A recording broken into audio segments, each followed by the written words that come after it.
Good afternoon, everybody.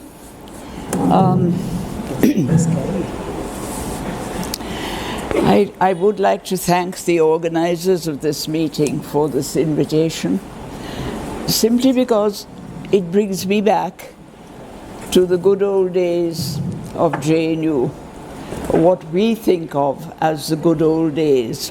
You may not, of course, agree with me. क्यों नहीं चल रहा? We'll just keep it here and here basically. Just take it forward. Now, can you hear me? Yes? No?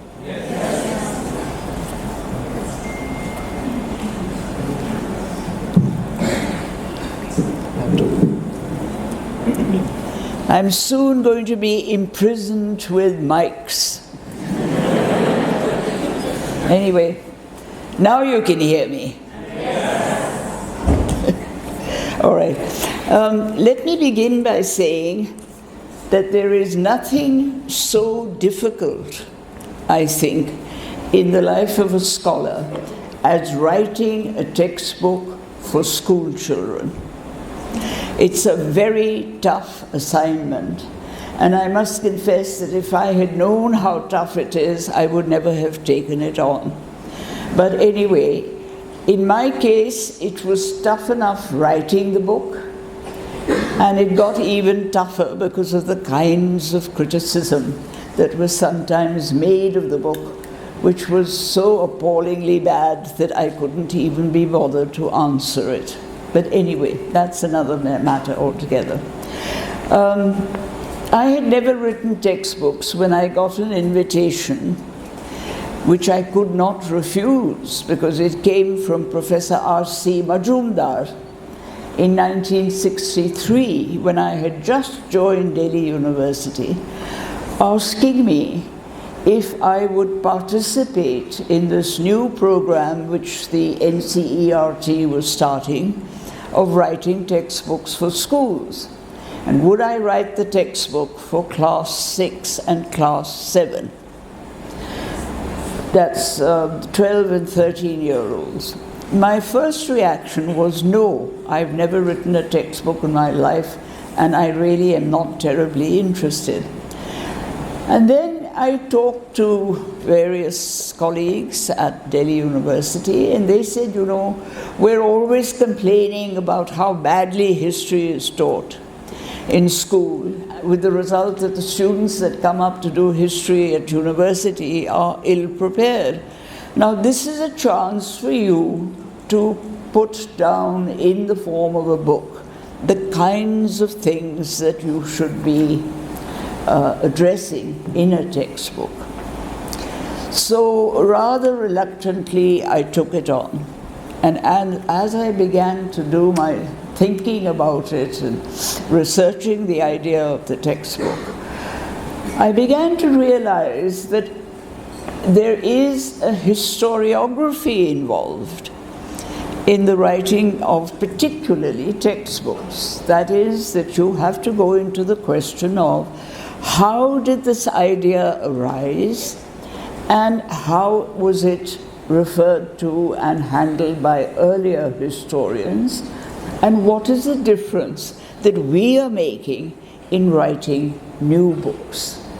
So this was a kind of background with which I began to think about the subject.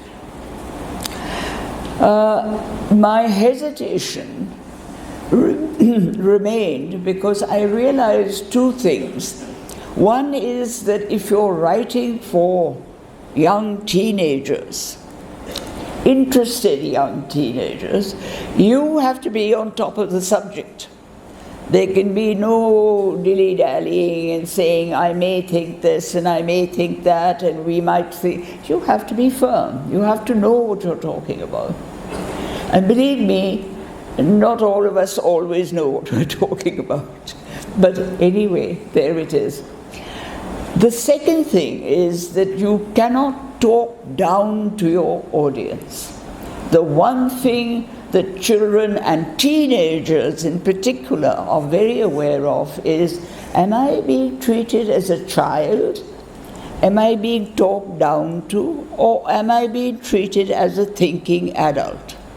So you have the problem that you're addressing people as thinking adults, knowing that they're not adult and that their thinking is to some extent limited. So it's a tough proposition. And I'm just amazed at the way people rush to sign contracts with publishers to write textbooks without really going into the question of what is implied by a textbook. But anyway, I took it on because I had done a little project for UNESCO on the textbooks that are used in the Delhi schools, and I was appalled at how bad they were. So I thought, at least if I write a book, it may not be that bad. It may not be ideal, but it won't be as bad as the ones that these poor things I have to learn from. And the second reason why I took it on is the reason that all historians take on public issues, public declarations, is that history is a changing subject. History is not a static discipline. It keeps on changing, and it keeps on changing as society changes, because it is very closely integrated to the kind of society that it comes from. So, what were the changes by the 1960s that we were beginning to be conscious of as historians? There were two changes in particular. One was the realization that there is such a thing as a historical method of looking at history, reading history, interpreting history. History was not a static discipline. The second big change was that at this time, in the post-independence period, there was the rise of social sciences all over the world. This was a new dimension to the study of society. And in India, we also had a reflection of the social sciences. That is, history came to be associated with sociology, economics, anthropology, archaeology, demography, you mention it, all the subjects that are involved in the study of a society. And it was these two approaches, the understanding of what is meant by a historical method and the understanding of how history was no longer a subject in indology, providing information, but was now a subject in the social sciences, demanding the analysis of society. And with these two considerations, I launched into writing my books. Now, I couldn't talk about this in a straightforward way. One has to give examples.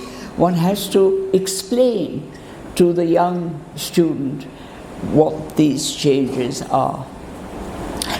So I had to do a little exercise in what we call historiography, the study of why history is being written, who is writing it, what are they writing it, how does one explain what they are writing. This is one of the most exciting aspects of the study of history, and I'm sorry that we in this country don't give it more emphasis, which we should be doing, which we did in the CHS, but it's rare to find historiography properly taught in other places. So what was the tradition? The question that's always asked, what did the pre-modern Indians have as history? Okay, they had things like myths, the mythology of the Purans, they had the epics, the Mahabharata and the Ramayana, and the basic questions that kept coming up amongst historians was, to what degree are these histories in the sense in which we understand history? Or are they, very interestingly, representations of the past?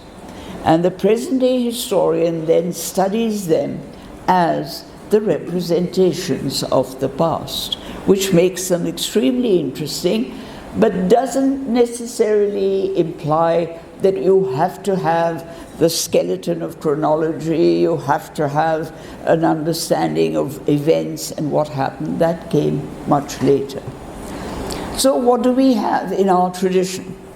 Apart from the Mahabharata and the Ramayana, we do have a lot of narratives, regional narratives, which unfortunately we have not given too much importance to.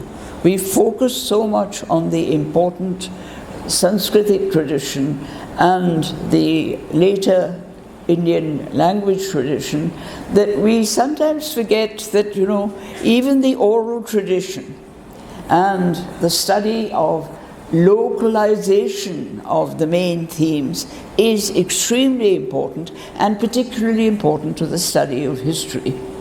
So, coming on afterwards, we had the Charitas, which were the biographies of kings. We had the Vamshavalis, which were the chronologies of dynasties. And in the later period, we had the Tarikh, which was the biography of the ruler again.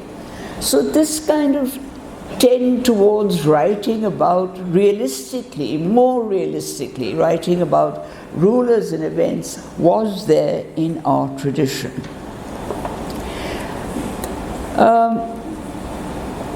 The study of these texts was carrying on, was made right up to the 18th century, and then you had the intervention, the massive intervention of colonial thinking.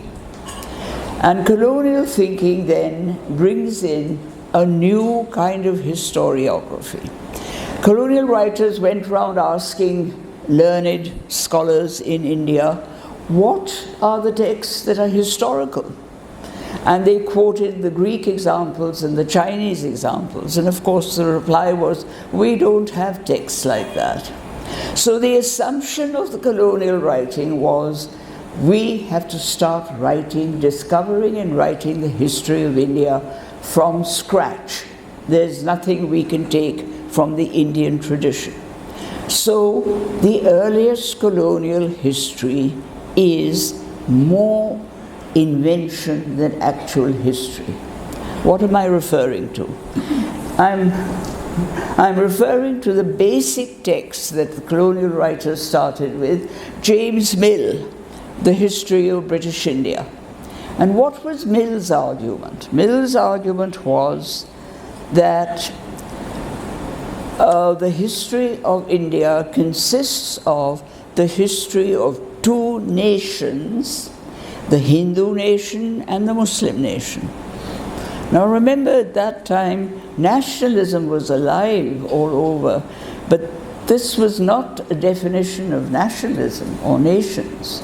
Nations are not defined by their religions, they're defined by other features. But anyway, he was insistent that there were these two nations, and his second thesis was that these two nations were constantly aggressive and hostile towards each other. They knew no peace with each other. And consequently, this theory of what came to be called the two-nation theory is enunciated by Mill, is picked up by some historians, becomes a part of the Indian historical tradition for many years, until it is challenged and questioned by historians in the early 20th century, and particularly questioned around the 1950s and 60s after 1947. So this was one aspect of colonial thinking, and maybe one of the reasons why it was given a certain amount of authority was because the other interesting aspect of colonial intervention was working on the sources of Indian history, on which very fine work was done. For example, the philological studies of Sanskrit texts, which were being done for the first time, in a way.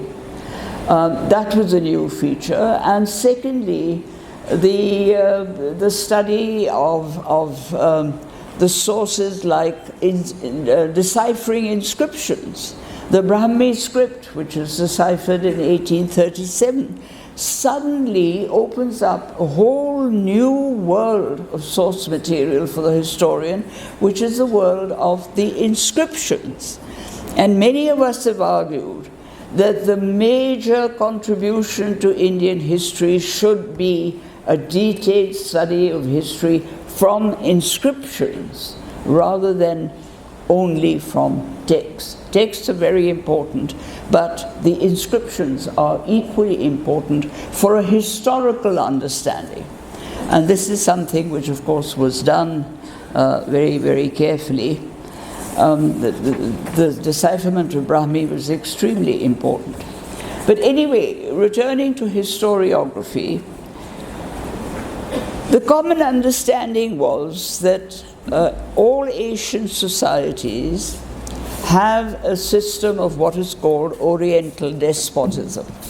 There is no state, there is only the despotic ruler, there is a peasantry, and there is a bureaucracy that controls the peasantry, collects the taxes, looks after the irrigation system, which is very important.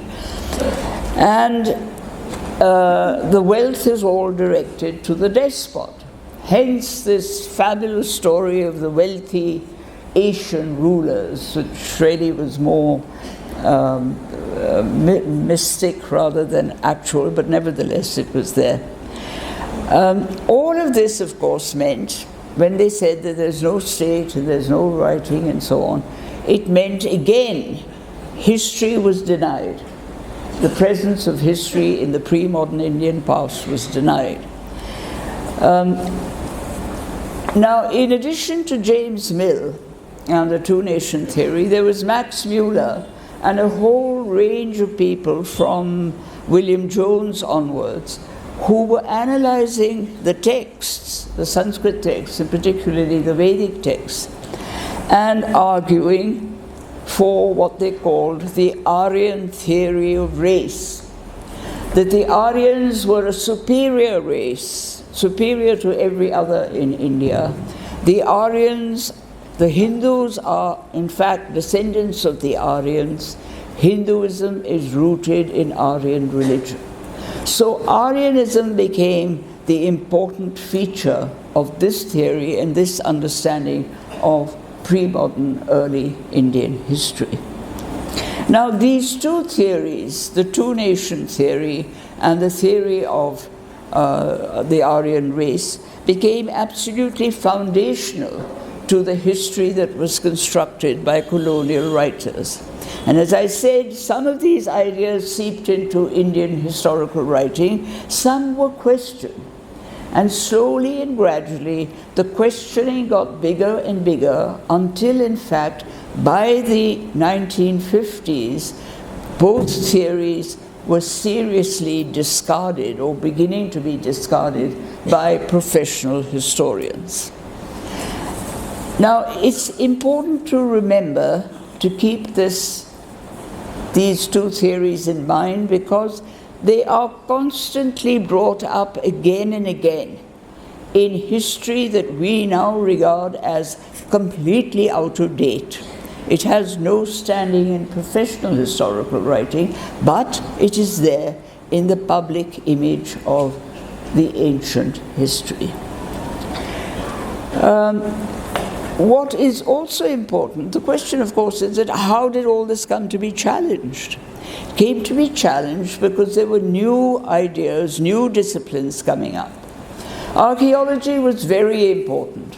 Remember that in the 1920s, when we're still talking about the superiority of the Aryan race and the Aryan race being the root of Indian civilization, the Indus Valley civilization was discovered.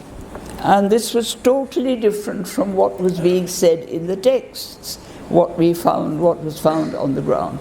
Archaeology advanced, more and more excavation. So every statement one made about pre-modern history, you had to be sure that there was both textual evidence and archaeological evidence. And the two kinds of evidence always had to go together. This was a new entry into the field of history. And it is still a very important entry, which is why today you're having political battles over archaeological excavations. And I don't have to emphasize which battles were.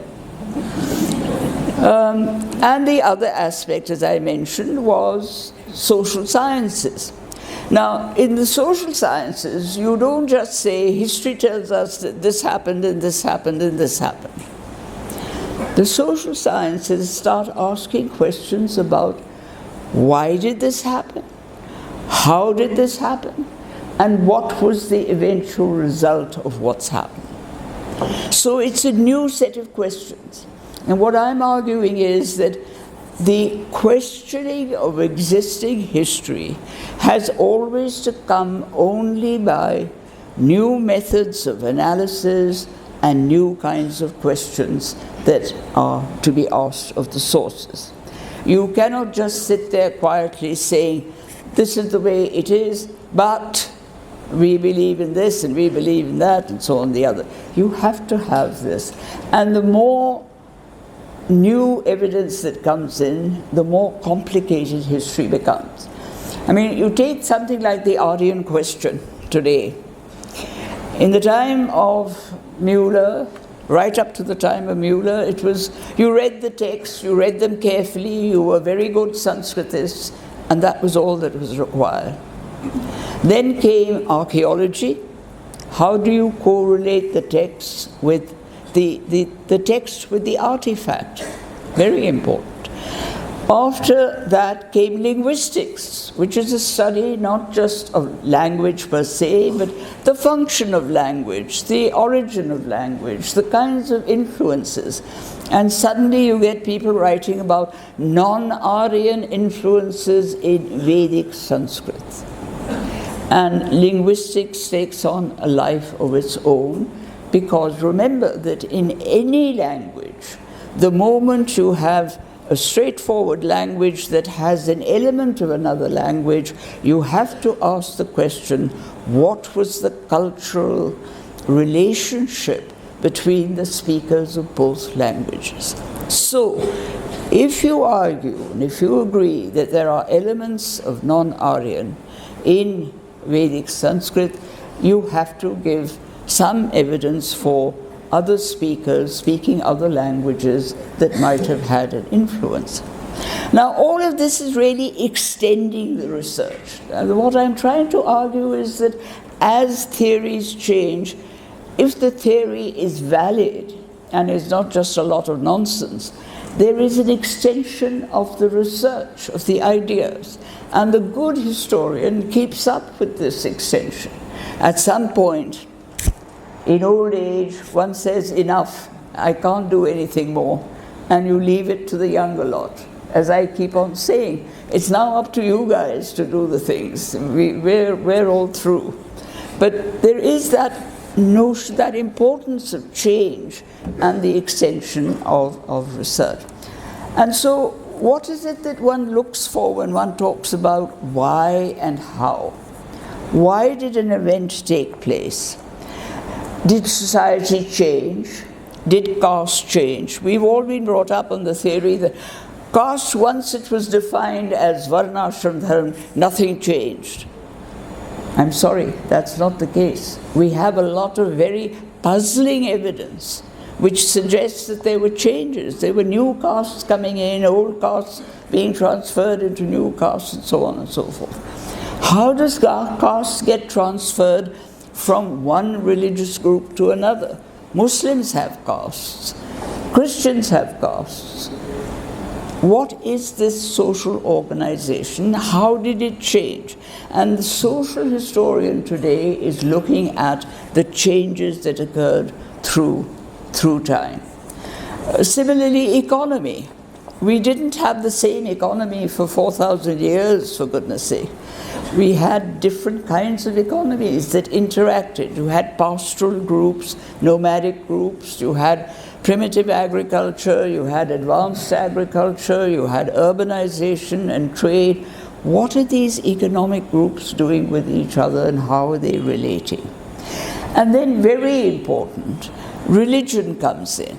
Religion is at one level what people believe in and worship, and a whole group forms around the people who believe in the same thing, worship the same thing. But let's not forget, as historians, religion plays a social role as well. Religion is fundamental to many social institutions to this day. You have schools, Shishu mandirs, madrasas, convents. There's religion in it. You have other kinds of institutions which also are religiously inspired. You have religious institutions playing a social role. The temple today is playing a major social role. The mosque, the masjid, also played a social role in a certain kind of society. Churches the world over have played a social role. So it's not as if one is being anti-religion when one says, let's look at the social role. One is simply saying that there is a level at which you have worship and belief. There's another level at which those ideas get converted into social institutions. And as historians, we may be interested in the individual beliefs and things, but our interest shouldn't stop there. We should see religion in the social institutions as well. And that is one of the big changes that has come about in this. Now, coming back to the textbook, I'm sorry, am I going on for too long? The textbook is not just providing information. We all think of the textbook as, oh yes, I'll find out when this happened and that happened and the other happened and so on. The textbook is there to encourage the young child to think about what that child is reading. Why are we reading about the past? The past is over and done with. Do we have a connection with the past? And this is where history comes in. There are some connections with the past. There's also this famous thing about, we've always done it like this, this is traditional. What is meant by traditional? You're going back to the past. Are you really going back to the past? Or are you imagining that past that you're going back to? You have to teach the child to know not only the subject in terms of information, but how one asks questions of the subject, how one asks questions of what one is reading. I used to always, I tried when I was writing these textbooks, I took a few classes in schools because I wanted to see how the text would relate to school children. And we would always start off with this question. Someone would raise their hand and say, what do we mean by history? And I would sit there and say, well, you know, I can't summarize it. I've spent a lifetime doing it. And then I would say, you're sitting on a chair. The chair has a history. The act of sitting on a chair has a history. And they would all look at me and say, what? This chair has a history? And I would say, yes, because your remote ancestors sat on the floor, on the ground. Then they invented the very low seat, what we in the old days used to call the pidi, which was quite low, that much off the ground. And then gradually it got higher and higher and higher until you began to have chairs.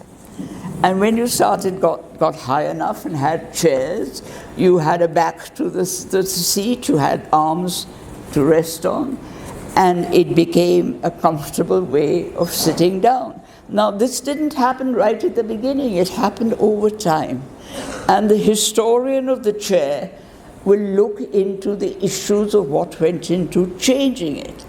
And then, of course, the symbolism of the chair. Why is it that the throne is always a chair, or is a sort of gaddi with arms and backrest and so on? So that symbolism comes in. And then I would always end up by saying, and then there's the function of the chair. You go to the dentist, you sit in a dentist chair. And the fundamental, absolutely extreme function of the chair, of course, was the electric chair in America, which was used for the final punishment. Now, what I'm trying to say is really that everything that we use that surrounds us and so on has a history. And we can't just bypass it and say, no, we have to be aware of this. This is what you're teaching the child. Every object you see, every action you do, ask yourself, is this something new? What is its function? How did it come about? The curiosity about things. And then historiography.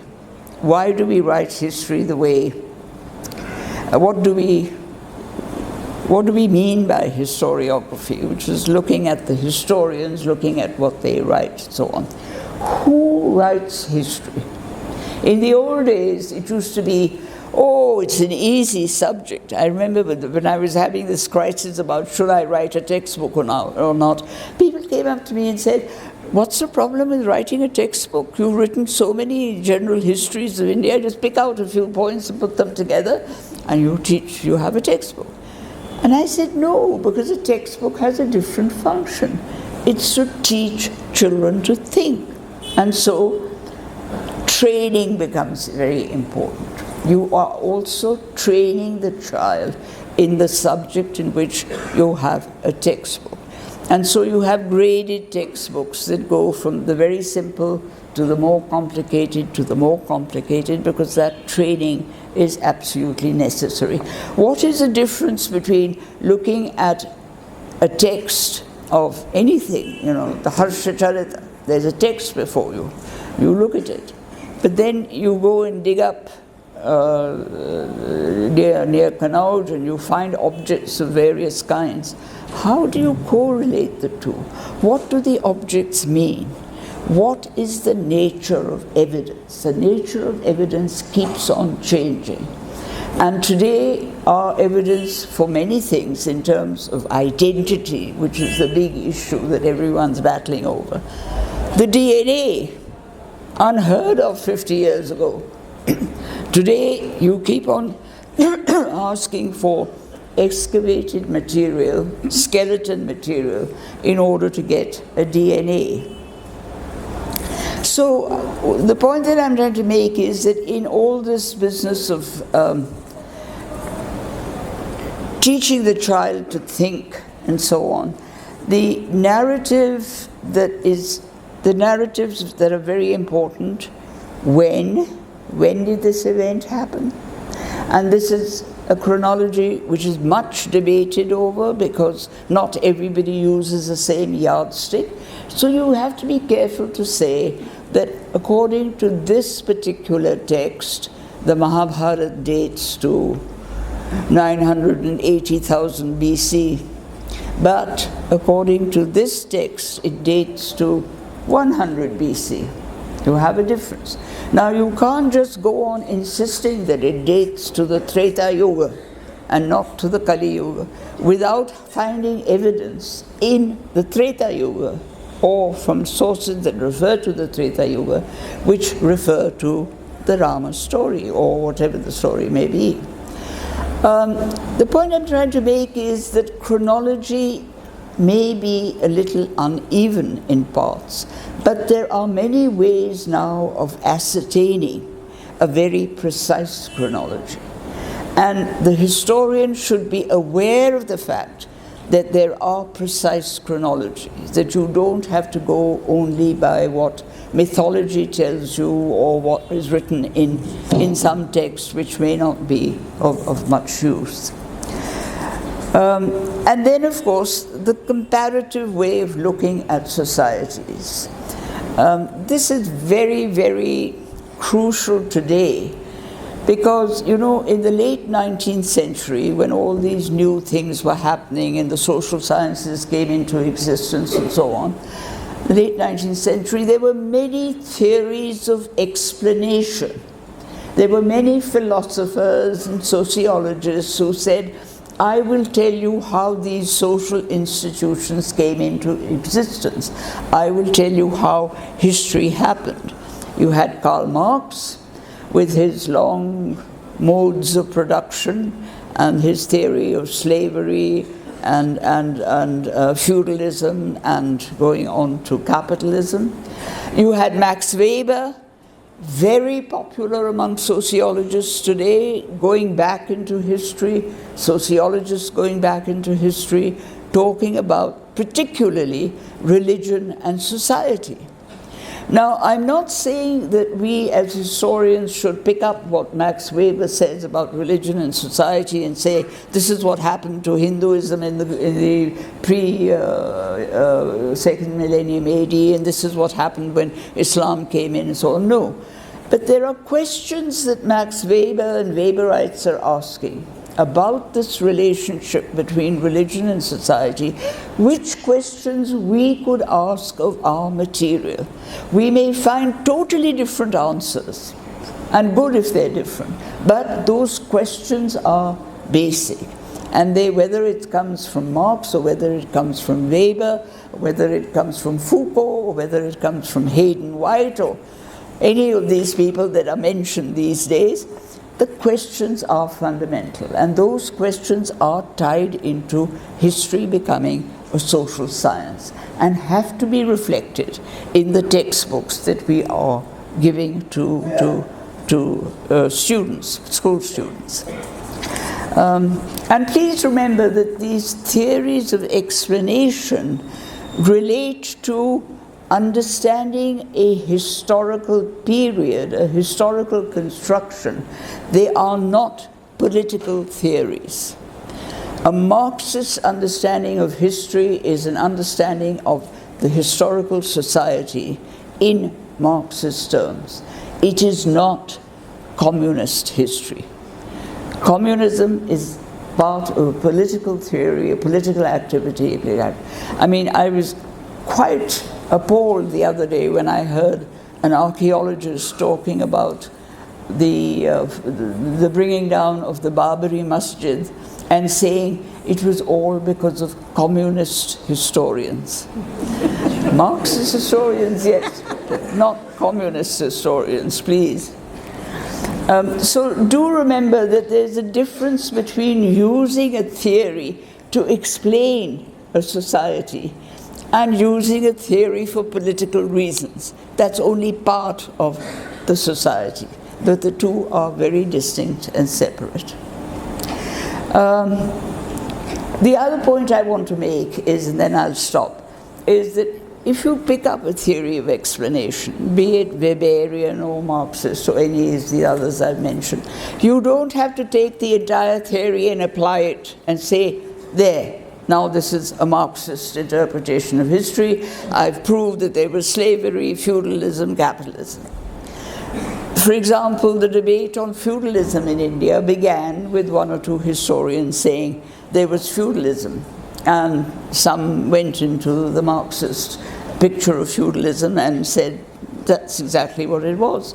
And then came other historians who said there was no feudalism. There were all these different things happening in society and economy, there were changes, but this was not what should be called feudalism. Find another name for it.